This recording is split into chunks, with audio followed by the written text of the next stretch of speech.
Please welcome Riverside's president, Vic V. DeGravio III.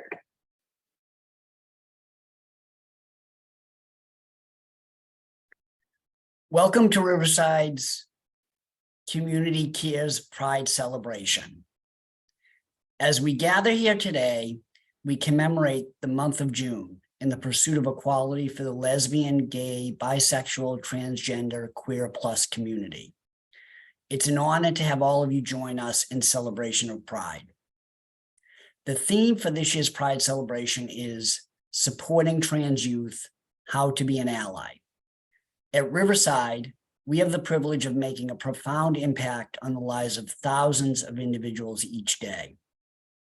Many of the individuals we serve are from the LGBTQ plus community, and an increasing number identify as transgender. Today's program will help highlight the need to focus on why supporting trans youth and their families is so important. The impact of our services would not be possible without the unwavering dedication and outstanding work of over 1,500 staff members across our organization. Many of these incredible individuals take immense pride, not only in the work they do each day, but also in being a member of the LGBTQ plus community.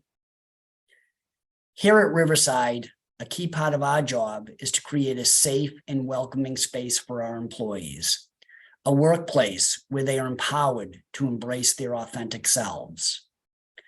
We are committed to fostering an inclusive and diverse workplace where every individual can stand proud, confident, and comfortable as their true, authentic self.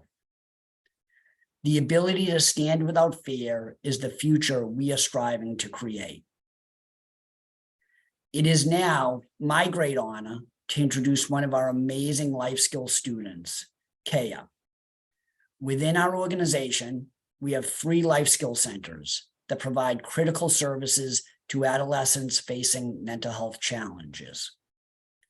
Kaya's presence here today represents the strength and resilience of our young community members who are navigating their unique journeys. Their presence reminds us of the importance of supporting trans youth and how we can all be allies in their struggle for acceptance and equality. Once again, welcome to our Pride celebration. Please welcome our special guest speaker, Kaya, Riverside Life Skills student.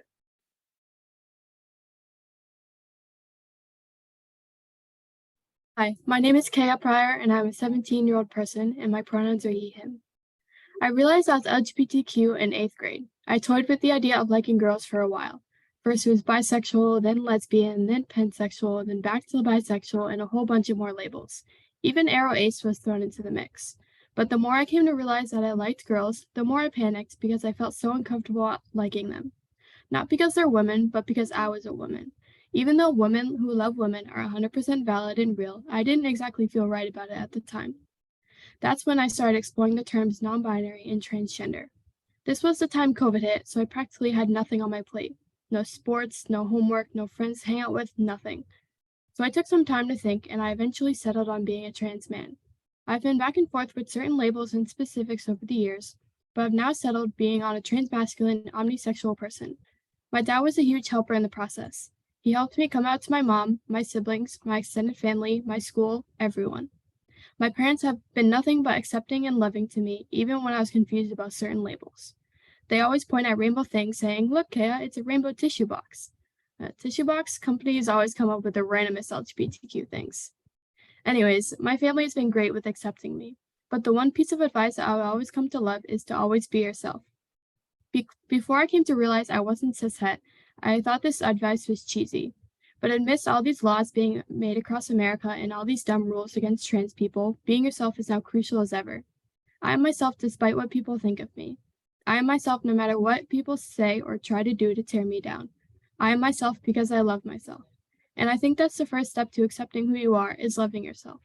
Loving who you are no matter what you identify as. Because if you don't love yourself first, how are you meant to love others? The LGBTQ community has been nothing but loving and accepting to me, but it's the allies that make me believe that the world is a good place. I've had many people reach out to me when I first came out to be the first time to say that I love and accept who you are. And yes, it's literally just a bare minimum, but it makes me feel relieved. For so long, I felt so encapsulated with hatred for myself, but the people who have loved me and helped me learn how to love myself. So now I'll give you a little bit of advice as a trans person. Make people feel welcome. Help them feel seen and heard. Help them feel like they belong. Especially in school environments, that's all I ever wanted and never really got from my school. Life Skills does an amazing job at that. They accept me for who I am and roll with the punches. So if I change something like a name, pronoun, or gender, they're always backing me up. Support is the number one thing I'd say I'd love from someone. I know I'm just a 17-year-old giving some random speech to a bunch of you, but truly support has saved my life. Being able to go to someone and have them say, I understand, I see and hear you, you are valid, is a game changer for me. It makes me feel welcomed. Good people should feel welcomed. Thank you. Please welcome Riverside's Chief Human Resources Officer, Paulo Fulton.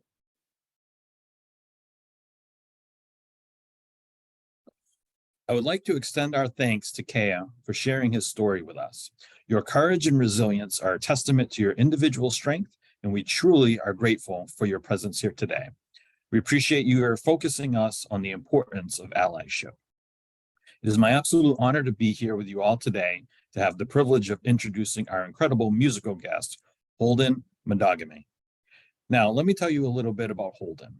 Holden is a queer, trans, non-binary tenor, activist, and musician with an exceptional talent that knows no bounds. Additionally, Holden is an Odawa and a proud member of the Grand Traverse Band of Ottawa and Chippewa Indians.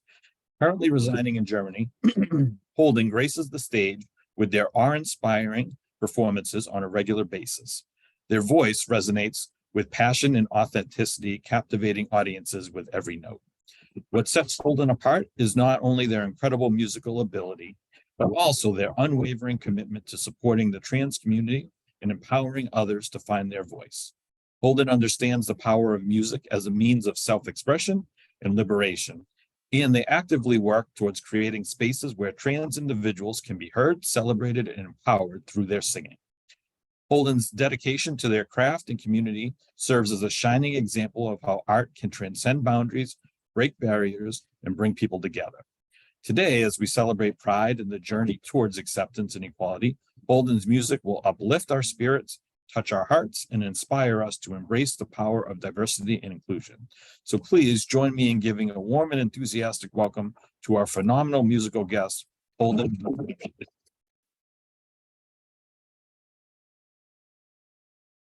Hi, my name is Holden Medogamy. I use he, they pronouns, and I'm extremely honored to be part of the Riverside Community Care Pride event.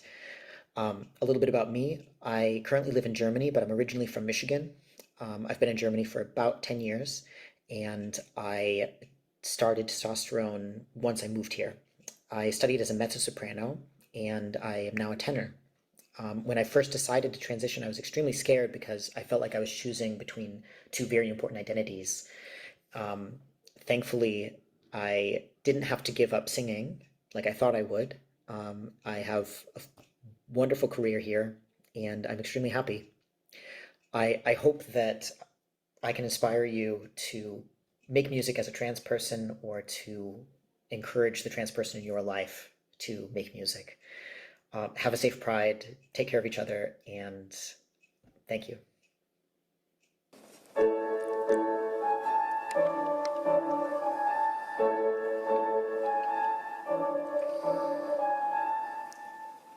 I am what I am. I am my own special creation. So come take a look. Give me the hook or the ovation. It's my world that I want to have a little pride in. My world, and it's not a place I have to hide in.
and there's no return and no deposit.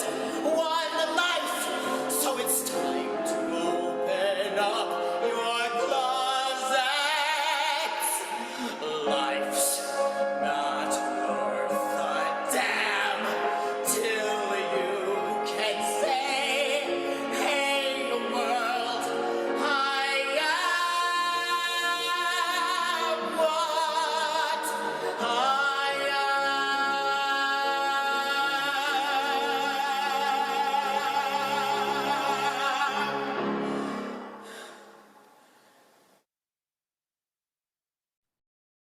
Please welcome Riverside's Chief Executive Officer, Marcia Medoway.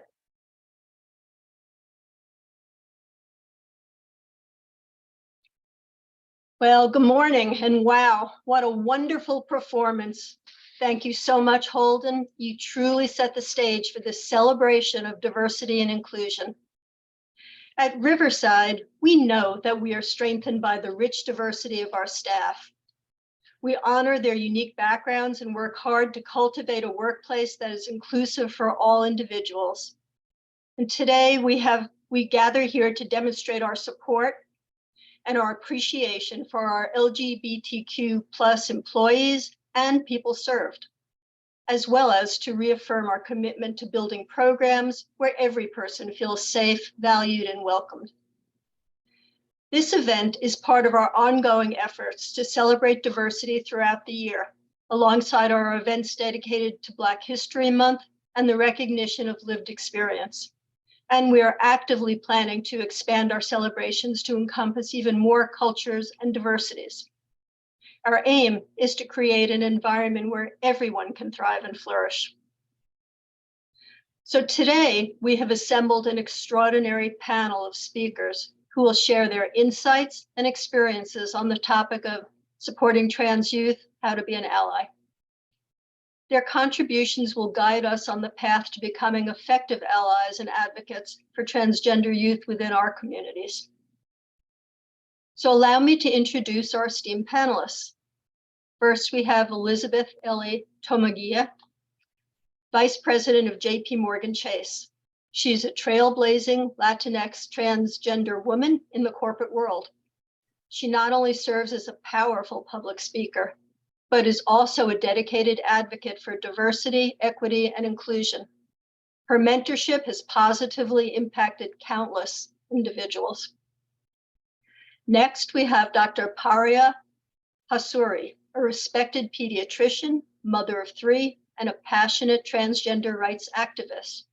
She's been instrumental in raising awareness about the unique challenges faced by transgender youth, both within the medical community and beyond. Her groundbreaking book, Found in Transition, A Mother's Evolution During Her Child's Gender Change, has brought comfort and guidance to many people. And completing our panel is Joshua Croak, a talented non-binary designer, facilitator, and community development practitioner. Joshua brings a wealth of experience on fostering inclusivity and building supportive communities for transgender youth. Their innovative approaches have transformed lives and provided spaces where everyone can thrive authentically. To ensure a fruitful discussion, we have 2 exceptional moderators. Sarah Macri, our very own Assistant Vice President in our Developmental and Cognitive Services Division and the Executive Sponsor of our LGBTQ+ Employee Resource Group, TLC, will be one of our moderators. Sarah has been at the forefront of driving positive change within our organization and ensuring that the voices of LGBTQ+ employees are heard and respected. Assisting Sarah in moderating the panel is our Chief Human Resource Officer, Paulo Fulton. Paulo has played a vital role in implementing policies and initiatives that promote diversity, equity, and inclusivity within Riverside. His dedication to fostering an inclusive workplace is truly commendable. But I also want to express my deepest gratitude to each and every one of you for being present today, and to all our employees for your ongoing commitment to making Riverside a place where diversity is celebrated and inclusion is cherished. Let us open our hearts and minds to the insights shared by our panelists and embark on a collective journey towards supporting and uplifting trans youth in their pursuit of happiness and fulfillment. Once again, thank you for joining us, and I hope you enjoy the enlightening and inspiring panel discussion that lies ahead. And happy Pride Month to you all. Please welcome our panelists, Ellie Tomangia, Haria Hasori, and Joshua Croak. Thank you so much, Marcia, for the wonderful introduction. Paulo and I are truly honored to be here today to have the opportunity to engage in this discussion with our incredible panelists. Before we begin, I want to express our gratitude again for all of your willingness to be here and your unwavering support and advocacy for trans youth. Today, we'll be discussing a very important topic, how to best support trans youth and how to be a strong ally. So let's get started. Ellie, I'm going to start with you. Why don't you tell us a little bit about you and why you do this work? Certainly. Thank you so much, Sarah. And thank you everyone for having me today. Good morning, good afternoon. My name is Elizabeth Tomanguilla. I go by Ellie, she, her, hers pronouns, as well as ella in Spanish. So this work is very important to me because I myself, when I transitioned many years ago, I didn't have any role model. I didn't know any trans person. I didn't know the language. So I didn't have the resources, to inform my transition at that time. I was younger, and over the course of these few years, I recognized the importance of visibility of myself, trans adults who, have thrived in their careers and have, developed skill sets to be able to show the younger trans folks in our community that, there is a future for the community, right? So most importantly, I have been able to really meet amazing, LGBTQ plus youth that actually has taught me as well, right? I've been able to really connect with the next generation of LGBTQ plus people that, is teaching me more than I ever could teach them. At the same time, I want to be able to form a path for them to access employment and, be part of these amazing presentations so that they know they have access to healthcare and just, access to the same rights that we all should have access to. So thank you, Sarah. Absolutely. Can you share with us a little bit about how you came to realize you wanted to transition, a little bit about your experience transitioning, what support you had, what support you wish you had? Certainly. So, I transitioned, as I said, about 10 years ago. And when you think about the reality 10 years ago, it's very different than the reality today, right? So today we have a lot more attention in the media, in politics, about the transgender community and transgender topics. So when I transitioned back then, I didn't know who to go to. I certainly am thankful that I had the support of my family and friends. I back then was already employed at JP Morgan Chase and found that even then the policies and benefits were inclusive to the trans community. And I found that that was important in order to transition medically, socially, and legally. Having said that, I wish I had an Ellie when I was growing up as a trans woman, right? I wish I had any trans role model that I can talk to. But I also found that I didn't necessarily need them because I found amazing allies and amazing role models in many people in the community. Cisgender women, gay men, cisgender people in general. Again, my parents, my friends, my colleagues, I found the support and respect from the community when I decided to transition. Back then, I had already made up my mind that I was a trans woman. But when you ask, how did I make this decision or how did I arrive at this point in my life back then, it really was years in the making.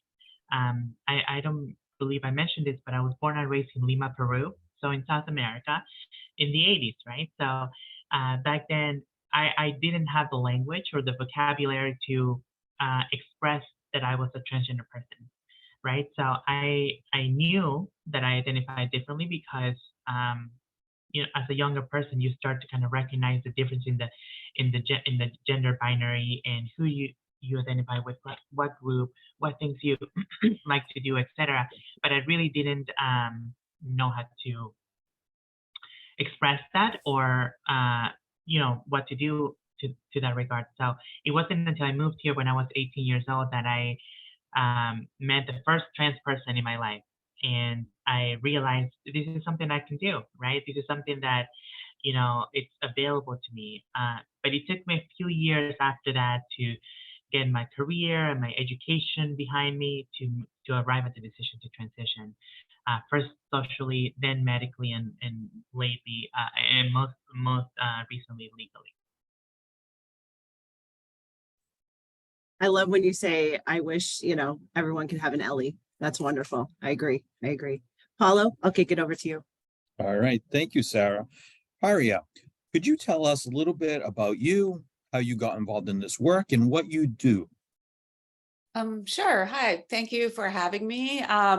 So I'm a mother of 3 kids and a pediatrician, and in 2017, my middle child came out as a transgender girl at the age of 13. And when she came out, even though I had been a practicing pediatrician for 15 years, I was completely blindsided by her coming out. And I really didn't believe her. And I sort of went through this whole process of anger and denial and grief before coming to acceptance and advocacy. And I think it's, a lot of it was because, at the time that she came out, there weren't many stories of trans people who were presenting after they have already started puberty and didn't have any signs of being trans in childhood. And so then I, decided that it was sort of important to share our story and write my book because I wanted to just raise awareness about the spectrum of gender diversity and how and when it may present at different ages for different people. And then subsequent to that, I went on to sort of self-train in providing gender affirming care for trans youth, because I think, particularly at this time with more and more states trying to ban access to care for trans youth, I think it's really important that all physicians become familiar with providing gender affirming care for people and, are able to become better advocates for their patients. So. Thanks. I really appreciate you talking about the spectrum of emotions you went through as this process occurred. Could you share with us how you balance sort of the want to protect your own child, but also supporting them in their transition? How did you balance that?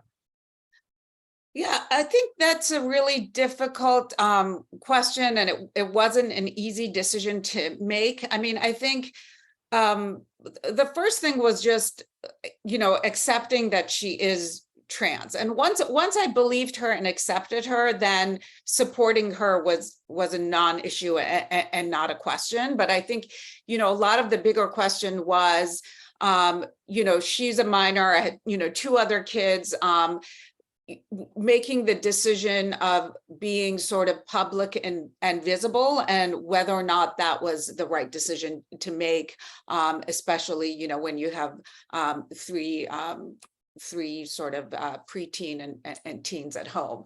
And I think for our family, we decided that visibility and public advocacy was important, even though it, put our family and particularly my daughter, at a little bit of a greater risk. And I think it's especially for certain, people of color and certain ethnic minorities that have a harder time accepting, queer youth. I felt like it was really important for our family to be visible and proud. So we sort of just had these discussions as a family, mainly my husband, my daughter and myself, not so much the other 2, in terms of what was being visible going to entail, and was what we could do in educating people worth the risk of exposing our family. And we kind of came to the decision together to do that. Well, it sounds like a very emotional process. Where again, we appreciate you sharing that with us. We're going to kick it back to Sarah. She has some questions, but Pryor will be back for some more questions from you later. All right, Joshua, why don't you tell us a little bit about you and why you do this work? We'll set the stage. Yeah, thank you, Sarah. Hi, everybody. My name is Joshua Croak. I identify as a assigned male at birth, non-binary, queer individual. I'm the president and co-founder of Love Your Labels, which is a nonprofit organization that supports LGBTQ+ youth through art, fashion, and design.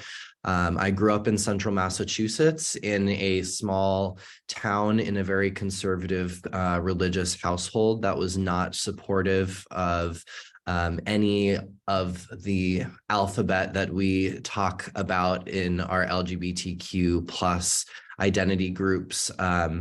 And that was very hard for me as someone growing up as a young person, not really feeling that I had a space to fit, and the conversations that were happening around gender and crushes and sexuality didn't fit with what I was feeling and how I was having those experiences and what those experiences looked like and felt like. The level of my social environment also really excluded me from having the language even to talk about some of the, more well-known terms of gay, lesbian, etc. That wasn't even in my vocabulary because of how successfully sheltered I was as a young person. As I was moving through, middle school, high school age, and starting to really start feeling these things strongly and starting to express these things to friends and starting to talk with, folks in my community after having been able to successfully move from my hyper-conservative religious school environment to the public schools, I started being exposed to a little bit more of that language that enabled me to start resonating with other people, being like, that is kind of how I'm feeling. And now I have the words to start talking about what this might look like in my life. And that was a really long journey. But what really anchored me to the earth during a time of suicidality and thinking about, why am I here if there is no support around me? It was art and music and the community that I found through those mediums of creativity, both from a mechanism of self-expression and the ability to engage in my own writing or art or music as an outlet, but also connected me to folks that I found authentic friendships in, who I was able to explore and become more comfortable in understanding this journey that I was on. And my gender journey has been one of constant discovery. I came out as a non-binary individual at the age of 28 years old, a handful of years ago, 10 years after being out and living out as a gay man for some time. So I feel like an archaeologist sometimes, unearthing things that have been there, but covered so deeply that it feels like it's never existed. And that was a result and a product of my upbringing and of the successful erasure of our identity within the media and in other spaces.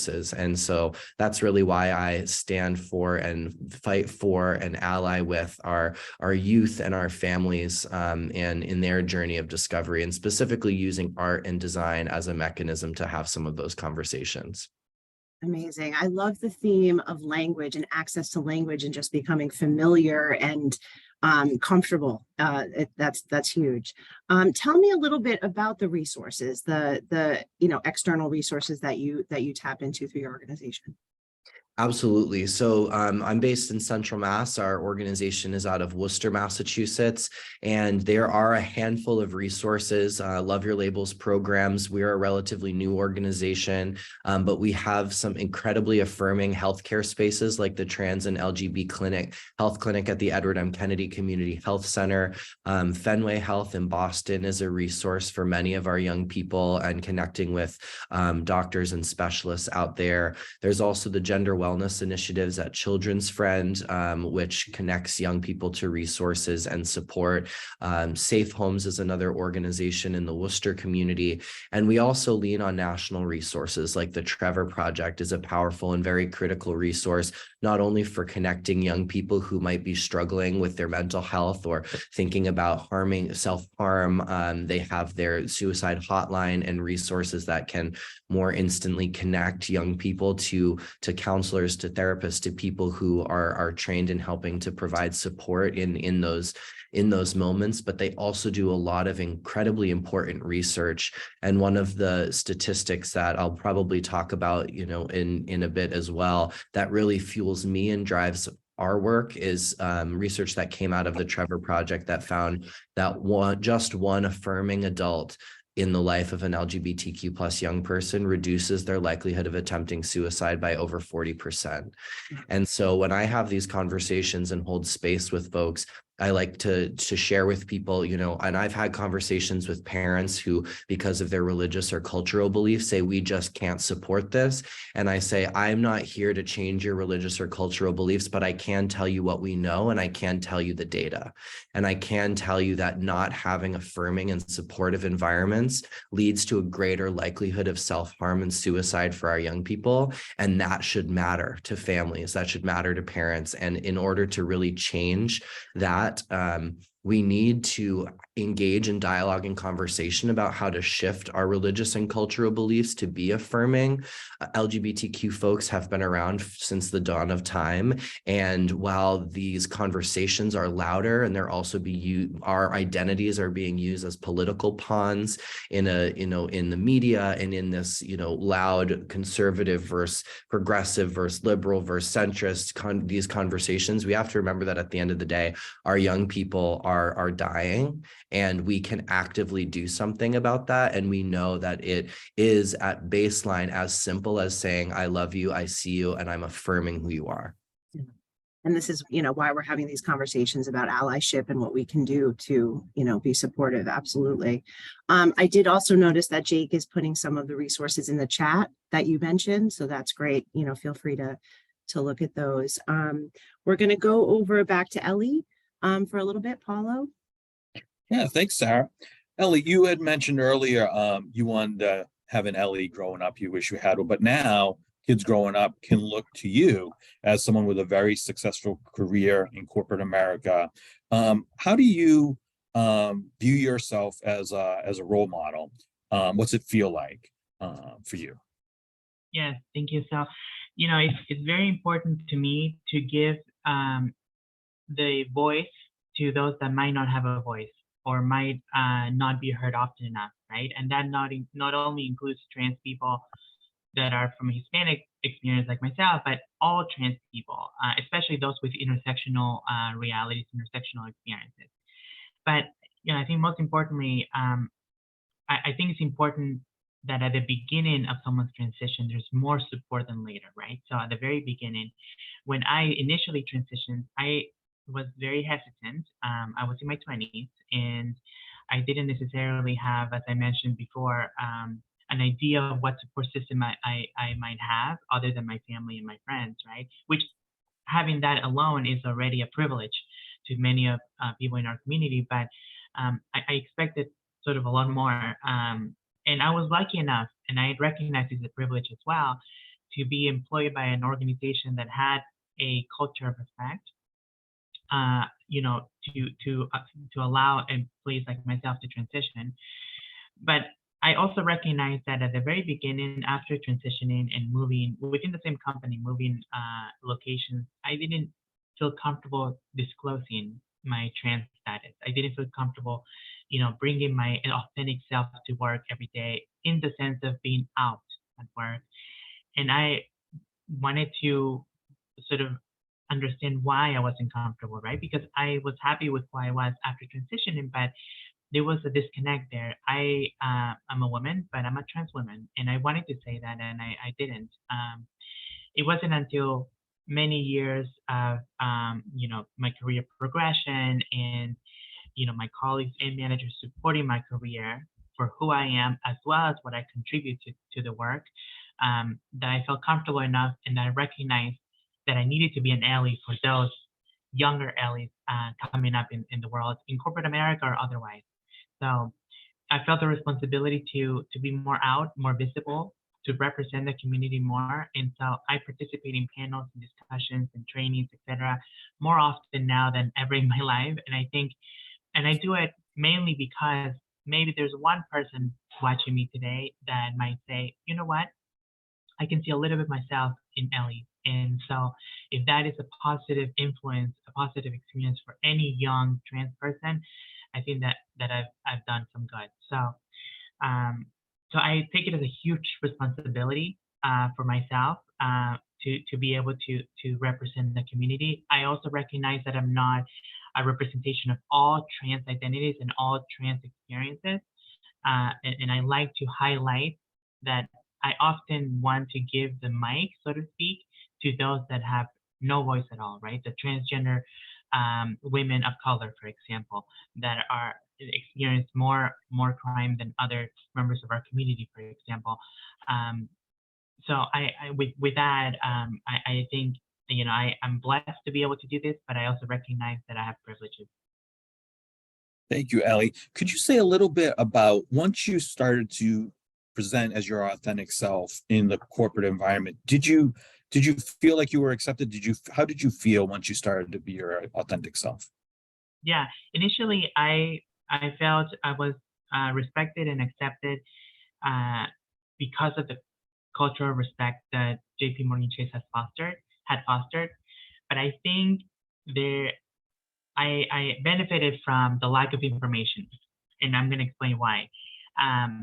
Nowadays, most people have formed an opinion on the transgender issue because it's every day on the news, and there's a lot of information, false or good information, but it's a lot of information out there. So anyone you meet might have already formed an opinion. Back then, I was in many cases the first trans person most of my colleagues have met, and they didn't know any better. So they knew me as Ellie before, they knew me by another name, but once I transitioned, they knew the same professional that I was, right? So they didn't have any other opinion other than, okay, this person transitioned, she's now a woman. It makes sense because before I transitioned, I was so feminine that I could say perhaps that made my colleagues more uncomfortable when I was feminine and not aligned to women than now after I transitioned. So initially it was more of a relief and more of a comfort level, I think, for everybody. But interestingly enough, fast forward 10 plus years, now there's more of a conversation about, well, should trans people use the same facilities and bathrooms and, you know, have the same access than ever before, right? So now I feel a little bit more in the middle of the discussion than I ever have. And so it had been, I think it's backwards to me, right? I experienced minimal to no issues at the beginning 10 years ago, but now it's a little bit more present. That is very interesting to hear. Very interesting for sure. Sarah, you have some questions to go back to Pryor on? Yes, absolutely. I would love to talk a little bit more from your pediatrician lens about gender affirming care and maybe some of the challenges, the barriers, the importance of accessing this type of care. I'd love to hear your thoughts on that. Yeah, so basically, as a pediatrician who provides gender affirming care, that means providing puberty blockers if needed for some youth, and then gender affirming hormone therapy.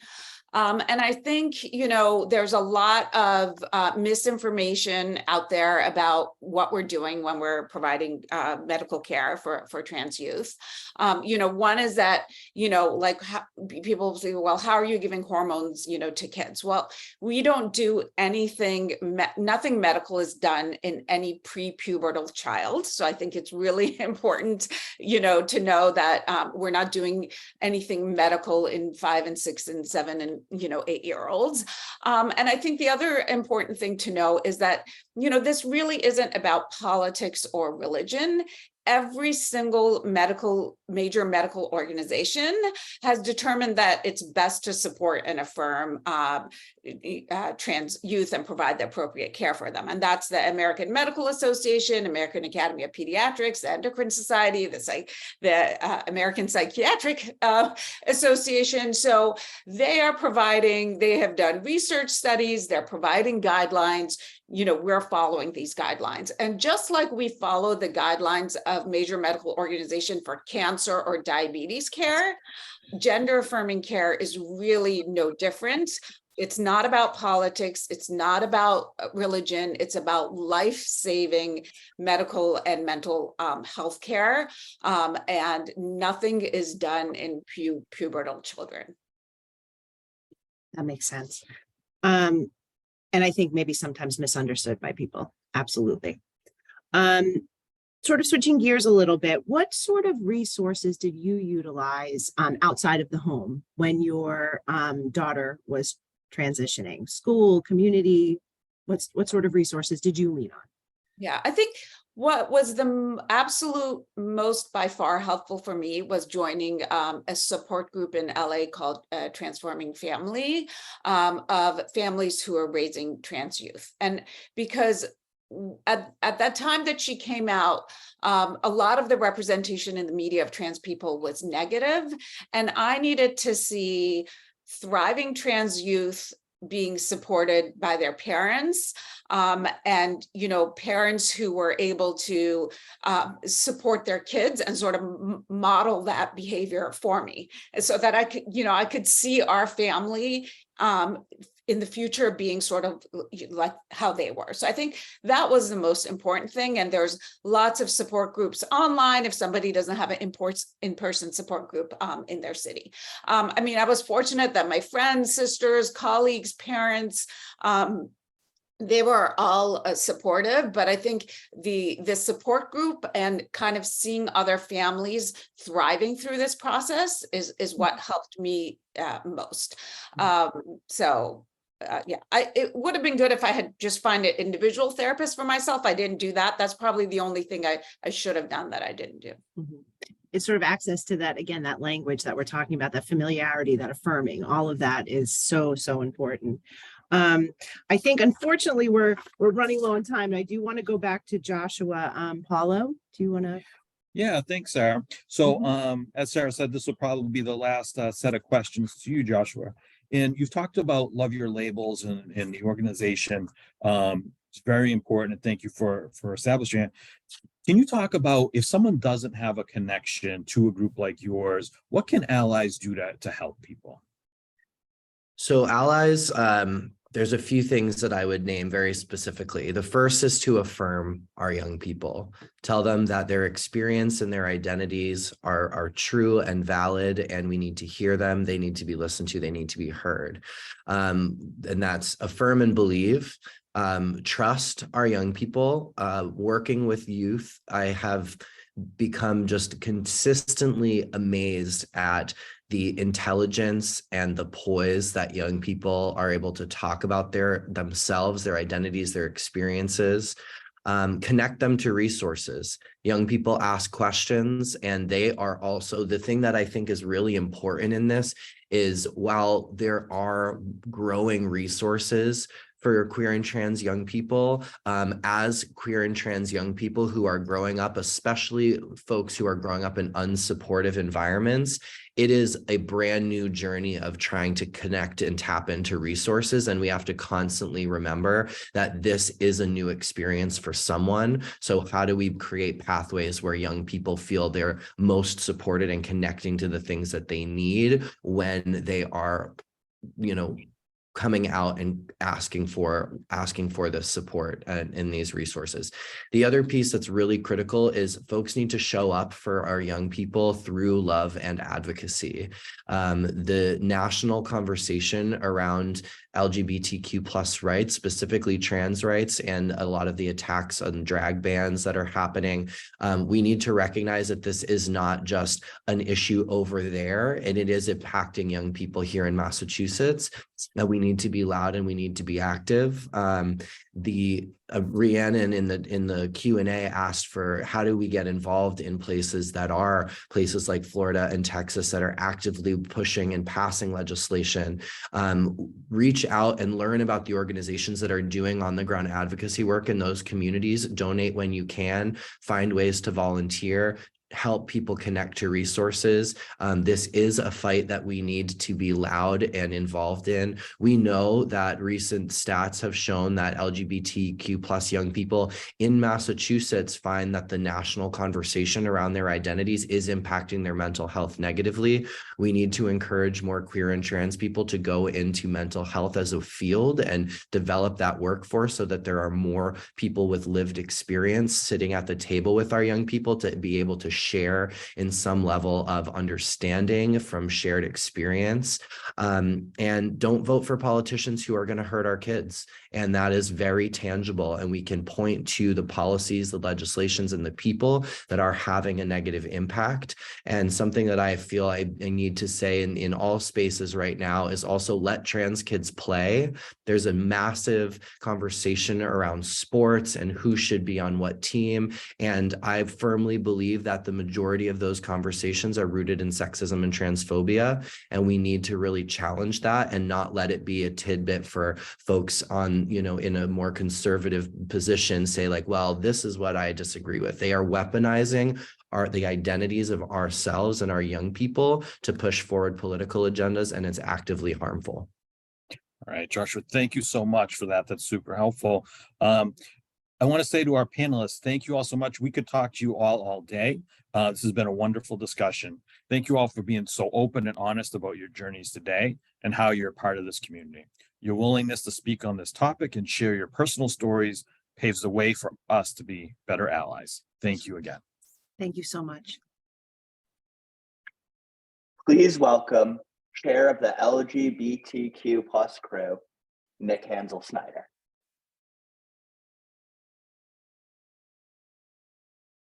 Hello, everyone. Happy Pride.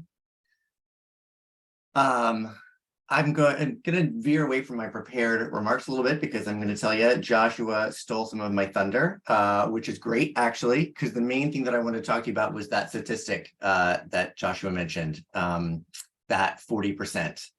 So that comes from the Trevor Project. Each year, the Trevor Project conducts a national survey on the mental health of LGBTQ plus young people. The 2022 survey tells us that 45% of LGBTQ plus youth seriously considered attempting suicide in the past year.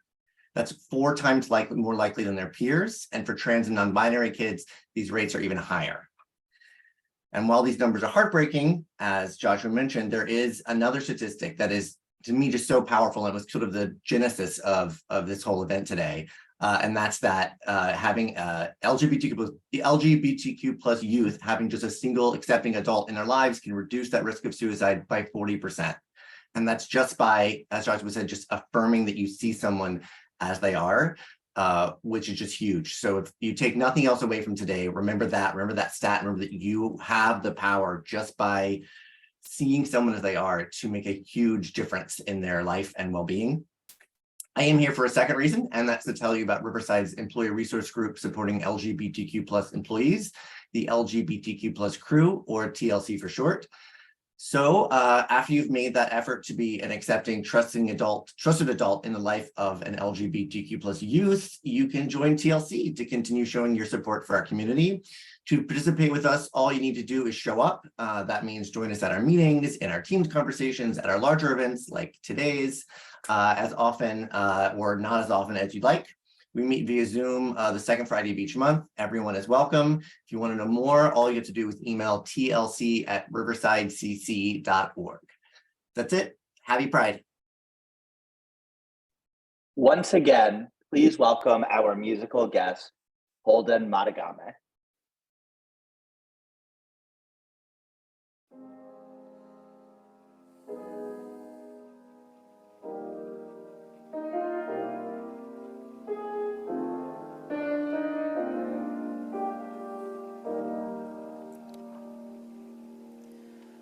Somewhere over the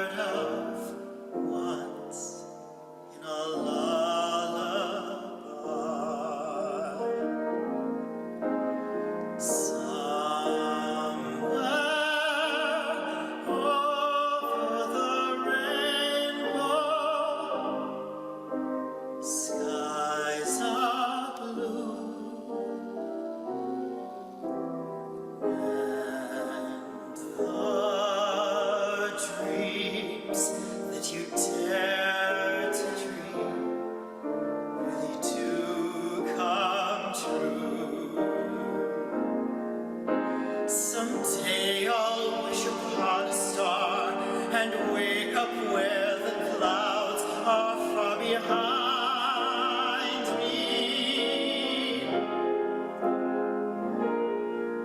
where troubles melt like lemon drops away above the chimney tops. That's where you'll find me, somewhere over the rainbow. Bluebirds fly, birds fly over the rainbow. Why can't I?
Happy little bluebirds fly beyond the rainbow. Why, oh, why can't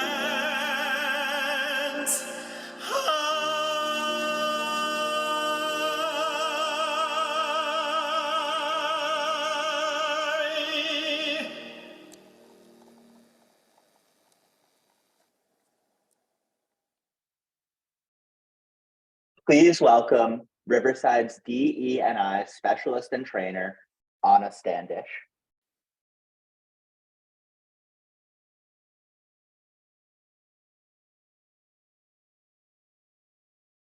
Wow, that was an amazing performance. What an incredible event this has been so far, and what an honor to be part of this event. Now it's time to have some fun with our Pride event giveaway. Get ready to let loose, and don't feel afraid to just throw your answer in the chat.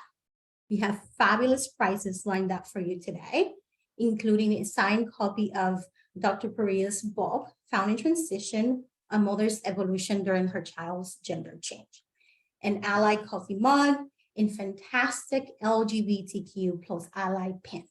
So this is how it works. We will be asking a series of questions. The first person to type the correct answer into the chat will be the winner of that question. We will announce the winner immediately after each question. If you are the winner, please stay tuned so we can collect your shipping information, such as name, address, phone number. That way we're able to send your prize. Now, who is ready to win some fabulous prizes? All right, let's get started with our first question. In what year did the LGBTQ plus community celebrate the first Pride Parade?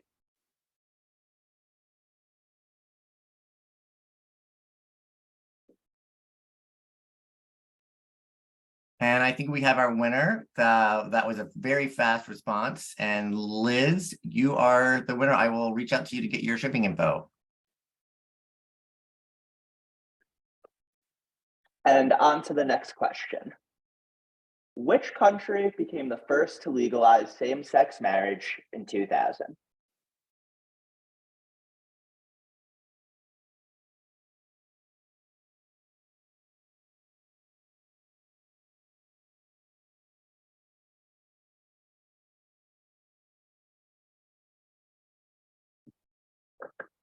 I think our winner there is going to be Christine Marshall Bradley, who had Nether in there just before some others. Well done, everybody. Question number 3. In what year was the term transgender coined?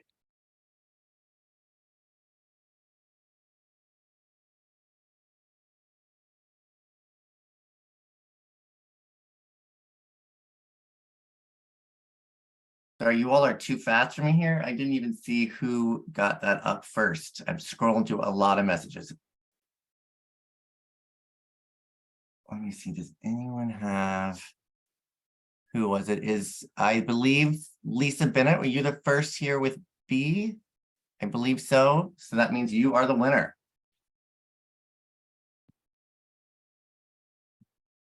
And for our final giveaway question of the day, in what city did the Stonewall riots, widely considered a pivotal moment in the LGBTQ+ history, take place? Rhiannon, that's all you. Well done before the choices even went up. Well done, everybody. Thank you all for participating in our Pride event giveaway. We hope you had a blast, and congratulations to all our winners. Remember, Pride is about celebration, unity, and allyship. Let's continue to support and uplift each other. And now, please join me in welcoming our closing speaker, Sarah Macri, who will leave us with some final thoughts. What an incredible event we had today. I want to express my heartfelt gratitude to everyone who made this possible. Thank you, Marcia and Vic, for your continuous support in advancing diversity and inclusion here at Riverside.